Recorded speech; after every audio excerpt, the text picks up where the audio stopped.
Welcome back everybody to the second and final video I'm going to make for this trash fest of a game. Last time I ranked the super hats, and this time I'm going to be covering the other half of the super stuff in this game, the super items. Super items pretty much operate the same way. At any given time you can only have one super item equipped. Now items are a whole other aspect of the game. I might have touched on this in the last video, but no character has weapons or even accessories in this game. They all have the same abilities and key items for them in their toolbar at the bottom of the screen. But other than that, no character is unique at all. You can unlock different weapons and other items that you can equip your character with, and these super items are basically the rarest one, for lack of a better term. Like super hats, a lot of these super items serve as replacements for unlockable extras, which this game doesn't have. There are 10 super items in this list, 2 more than there are super hats, and as always, I'm going to rank them. And yeah, that's it really. Let's get a move on, shall we?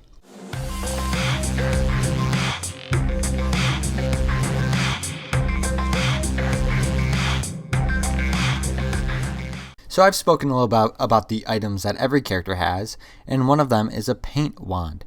Basically, some missions, okay, in quotations, in the game will require you to color these white surfaces with paint, and the paint wand shoots a variety of colors. By the way, like I said, I put missions in quotations, but I really mean the NPC asks you to do one thing, and you receive a masterpiece for it. Masterpieces are this game's versions of gold bricks. Anyway, I think I called them gold bricks in the last video, so sorry, I guess. Anyway, these paint wand missions never ask for a specific color, just a color. So I make it as ugly as possible. But that brings us to the subject of this segment, the super paint gun. Now, this is a red paint gun piece that shoots gold paint. And that's it. There, I have nothing else to say about this item. But seriously though, sure, gold is cool. But as I said, the color of paint doesn't really matter. Like, you don't get any kind of bonus for spraying a wall with gold, and that's why the super paint gun is in last place.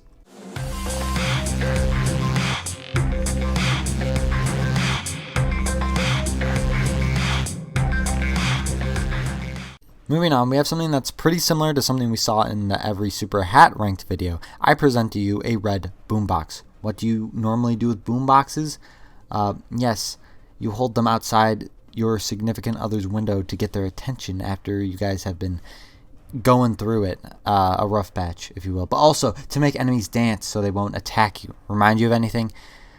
Yep, the super headphones from the last video did essentially the same thing, but the description for the super boombox seems to be made specifically for enemies.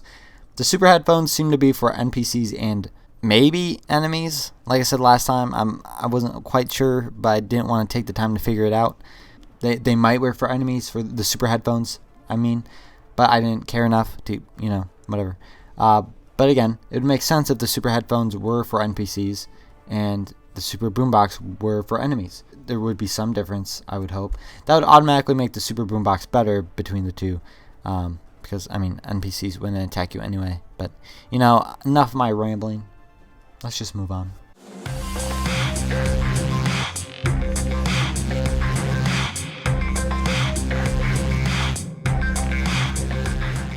Next up, we have a little something that will help you fight enemies. Let me just say, fighting enemies is a chore in this game. Enemies in LEGO games are never anything to worry about.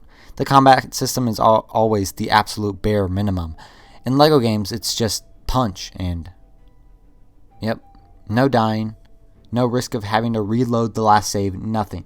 But in this game, they screw it up more than they usually do. The fighting is just so clunky. The attack animation makes it look like actual LEGO minifigures are punching each other, which is, I appreciate the, kind of attention to detail there, but it takes way too long to wind up a punch, and plenty of time for the enemy to counter. Thankfully, the super staff here will send the enemy to high heaven in one hit.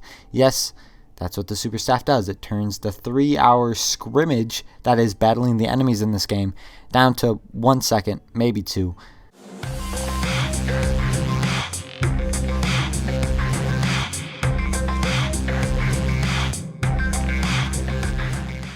So what's so special about this red bow that makes it worthy of being considered a super item? Well, first off, just because it's a super item doesn't mean it's actually super.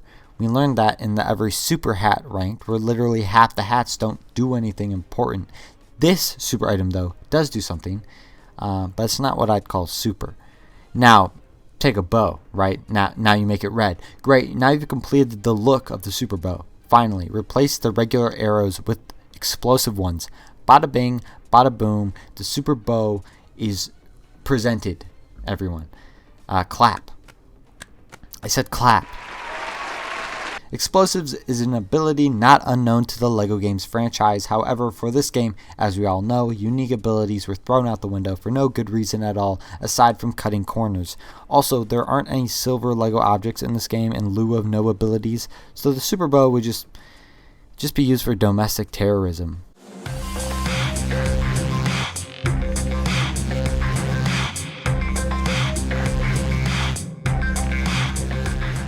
Take the super bow. Replace the red bow with a red stud shooter. Bada bing, bada boom, you got yourself a super blaster. Now, since they're all exactly the same, I'm inclined to copy and paste the script for my super bow segment, but I'm above copy and pasting things over and over in order to get the project done, much like the developers of this game. Anyway, I placed the super blaster above the super bow because I guess it makes more sense that a gun would shoot explosives than a bow. Okay, I need 4 more lines of text before I'm legally allowed to end the segment. So let's just talk about the character you're seeing on the screen here, Unikitty. In this game, Unikitty has the same abilities as any other character, but not the hands to hold them. As you can see, Unikitty has this little saddle of sorts that these items attach to. Except for here, where the item just floats randomly. All variants of Unikitty have this going on, along with characters of that stature, such as Puppycorn, a character that's actually from the Unikitty TV show, which would have been cool, but, you know, the show is canceled now.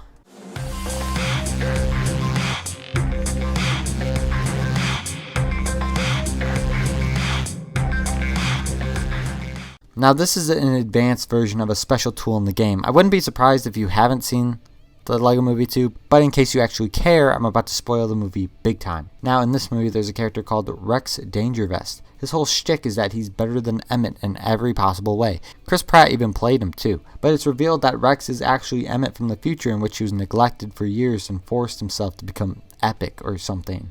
Well, he has a corresponding tool that goes along with his color scheme, which are these big fists that are used to bust through rocks of the same color scheme. These super fists are just the same fist, but supposedly more effective against the rocks. In the end, it's not much of a difference, but you can at least use these guys in combat and they work great, so that's something.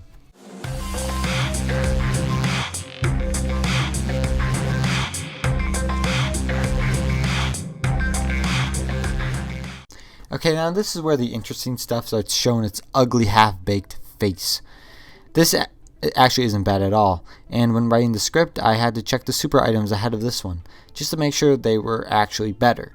This is the super map, and it's definitely something you're going to want if you're actually going to 100% this game. God bless your soul. It basically marks the place for all masterpieces and relic chests. Masterpieces are the gold brick equivalent for this game, as I've mentioned before. Relic chests are something I haven't really touched on, but they are a big part of the game. Basically, there are 5 different types, but the standard 3 types are the character, item, and construction relics. I shouldn't have to explain what those 3 types of relics mean, so I won't. You can also get mega relics, which will give you a character, item, and construction. One of each. And finally, the super relics, which are the ones that give you either a super hat or a super item. Anyway, you mostly get these relics from chests, which the super map can mark for you. So yeah, for entirely completing this game, the super map is going to be something you're going to need.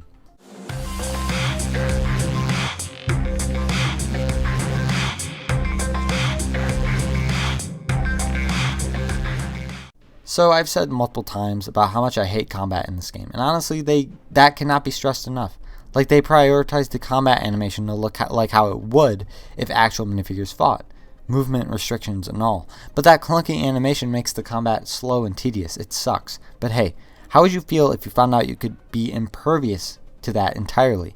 Enter the Super Shield. This guy is the invincibility extra, so you can't take damage at all with this guy equipped. Really, that's all I need to say to sell this thing. But I have 3 more lines of narration to go before I can, actually end the segment. So I would go to the wiki and find something to fill time about, but I've had more than my fill of that nonsense from my LEGO Ninjago Movie video game, Every Character Ranked, which you should check out. So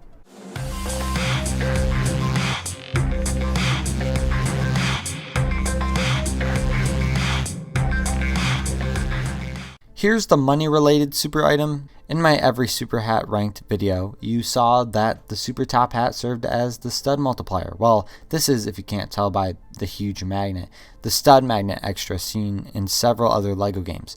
In this game, though, it actually specifies how much the range increases by, which is 3 times. That triples the range of which you can collect studs. I'm not sure if that's still the range used in other LEGO games because this is the first time it's been specified. If there's anyone out there who's savvy with game source codes, or if there's a wiki page that I just haven't looked at that does specify, I would like to know if the 3 times range for stud collecting is the same for other LEGO games. But do I really care that much? Probably not. But I'm once again stalling for time, so I'm going to act like I'm interested.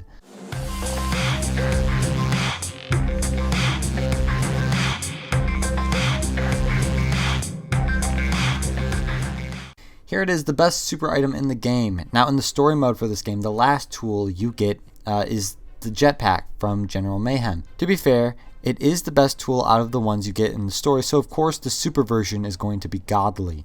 The jetpack basically got rid of all need to parkour. The only setback is that you can only fly for a little amount of time before the boosters run out and you have to fall to the ground for them to recharge. The super jetpack doesn't have to recharge though, so that's what makes it super. With good reason, too. The DLC for this game, yes, there was DLC, had you go to Queen Watanabe's... Okay, hold on. Watanabe. Okay, it's whatever I want to be, right? Had you go to Queen Watanabe's palace, which was surrounded by planets. You're supposed to build a spaceship to be able to get to different planets, but the super jetpack was really all you need to get to other locations across a gap or higher elevations. So that is the every super item ranked for the LEGO Movie 2 video game, and with that I'm already done with this game and moving on to different games. As for now, I have 2 videos planned which are not related to LEGO games, and I'm not stepping away from LEGO games of course, but I need a palate cleanser after covering both this game and the LEGO Ninjago Movie game, so go ahead, go suggest LEGO games in the comments like you guys always do. But I make the final say in these matters, so I guess we'll see how it goes. I do want to go back kind of backwards in time. I've been doing a lot of recent LEGO games, and I kind of want to go back and do not as recent LEGO games, if you catch my drift. So until then, like and subscribe. Check out my palette cleanser videos coming out soon, and the ones that have come out. The Jackbox Party Pack 6 one is actually, I'm proud of that one. So but until then, I'll see you guys later.